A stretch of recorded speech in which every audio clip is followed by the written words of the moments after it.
Hellraiser Deader. There's a straightforward title for you. Well, if you've lost count, this would be the 7th installment in the series, and if you've missed out on the previous films, don't worry about it, because this one, once again, is pretty much unrelated. But it has the lemon configuration, otherwise known as the puzzle box, and it has a little pinhead, so hey, it counts as a sequel. Like the two preceding films, it has a protagonist who finds the box, and once it's opened, they go through some pretty twisted stuff. The difference here? She's a female. What does that mean? We get to see her boobs. Aside from the eye candy, it doesn't make a difference. Actually, I like this one a little better than the last two because unlike Detective Thorne and Trevor, who were a couple of dirty douchebags, Amy Klein is a spunky journalist who will do anything to get a good scoop. In this respect, she's more like Joey Summerskill from Hellraiser 3, but not as bland. Surprisingly, Amy's a strong female character.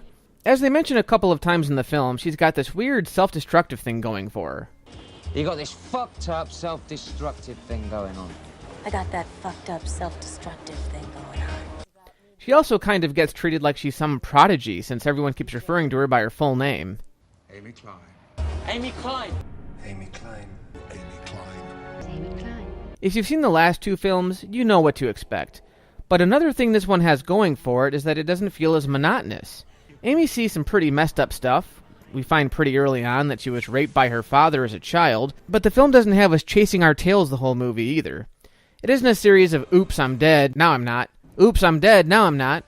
It's more like, ow, help get this knife out of me. What's happening? You're dying. Well, that sucks, I guess I'm moving on now. The plot is nothing special.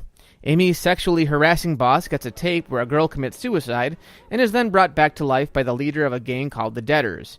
With your encyclopedic knowledge of skankology, have you ever heard of Deaders? Yeah, me. I owe 2 months' salary on my credit cards. Amy gets sent to Bucharest, where she follows a series of leads, eventually granting her an audience with Winter, a descendant of Les Marchands, so it ties back to the 4th film. Amy also gets the inevitable visit from Pinhead, who tells her he can redeem her if she leads him to Winter, because he's breaking the rules or something. So I guess that makes Pinhead kind of a good guy. Again, the ending is nothing special, although it is kind of haunting, in a not-so-terribly memorable kind of way.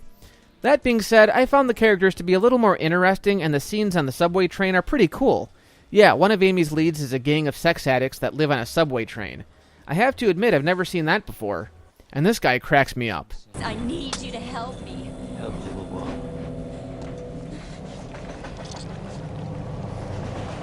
what? Are those real? Even though it's not as much of a head trip and nowhere near as graphic as the earlier films, this one feels a little more connected with the series, and just feels overall more enjoyable.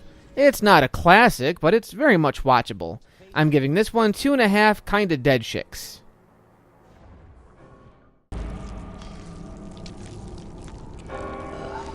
For fuck's sake.